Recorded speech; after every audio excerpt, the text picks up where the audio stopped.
So, balik po tayo kung ano ang pinakarason kung bakit nabubuhay tayo sa mundo. Bakit tayo ginawa ni Allah? Ang Islam po ay hindi relihiyon lamang o isang, alam mo yun, parang nauso lang siya. Parang in ngayon maging Muslim. Hindi po ganon.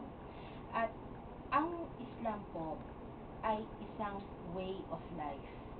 So, as a way of life, ang Islam ay bumabalot sa lahat ng klaseng aspeto natin sa buhay.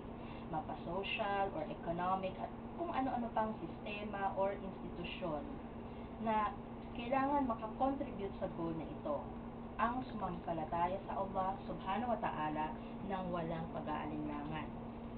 With this in mind, ang institusyon ng pamilya at pag-asawa ay hindi naiiba.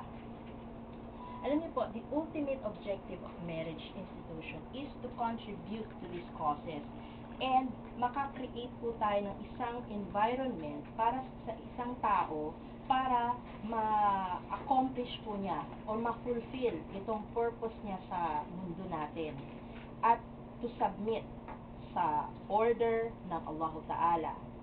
And by doing so, the husband and the wife will be in harmony with other human beings and all of Allah's creations. Kasi when we get into marriage po, usually ang inisip lang natin qualifications ng lalaki or qualifications ng babae. Nag-asawa ko dahil gusto ko lang ng anak. Okay, it's not like that. First, you really have to identify what are we here for? What in the world are we here for?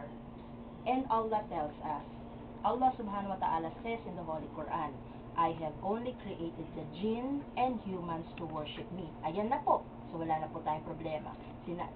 God has already stated, I have only created jinn and humans to worship me. Worship po. Sumampalataya po sa Kanya at wala na pong iba. So, in order to achieve that purpose, we are able to use that reason to guide us towards our objectives in marriage. Now, okay.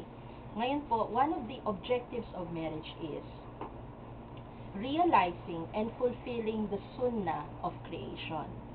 Ang sunnah po ng creation is pairing. Pairing po, putting two people or putting two things together. Allah subhanahu wa ta'ala created different species in pairs. Lahat po yan, may babae, may lalaki. Kahit germs, may babae, may lalaki. Everything po has a female and meron pong male. Okay. So Allah says, and of everything we have created pairs that you may be mindful. Marriage is the normal and legitimate way for those pairs to live together and realize their full potential to fulfill the purpose of their existence. Yun po. Ang sinasabi po, marriage is the normal and legitimate way para po lahat po itong mga babae at lalaki na magkaisa para marating ang potensyal nilang kakayahan para ma-achieve ang purpose na to. Anong purpose natin sa buhay? Worship. Sumampalataya po. Huwag po tayong lumihis sa rason na yan. Yan lang po, and do not be misguided. Now, one of the ways is procreation. Para po lumaganap ang mga tao dito sa mundo at kung ano-ano pang mga bagay, marriage is the only legitimate form of procreation. Now, through marriage, the human race will continue to fulfill its destiny as Allah decreed. Procreation po, mag-anak. Magkaroon po ng anak. Yun po ang the only way para po dumami po tayo dito sa mundo. Now, Allah created human beings with strong sexual urges so that the purpose of creation would be realized. Now, if these sexual urges are not realized, this will result in physical and psychological problems. For Muslims, marriage is the only legitimate way. It ensures protection from resorting to illicit means to fulfill their sexual desires. Yan po.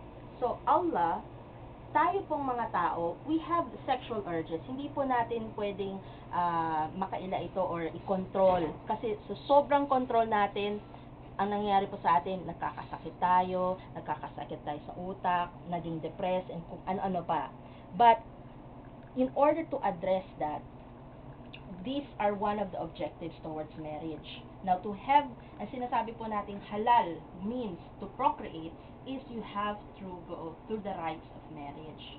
Now, the next objective po is fulfilling and satisfying the parenthood instinct in human beings. Lahat po tayo gusto natin magkaanak. Kahit yung mga iba nagdi-deny dyan, gusto po nila.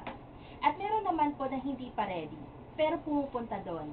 We cannot deny that tayo natutuwa sa bata at kung sana gusto natin magkaroon tayo ng anak. At kahit po sa mga tao na hindi kaya magkaanak, nag-a-adapt pa rin because we have that instinct. We have that paternal instinct.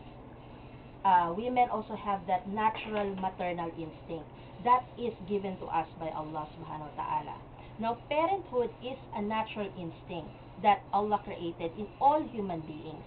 Again, this strong feeling helps in fulfilling the purpose of existence and procreation.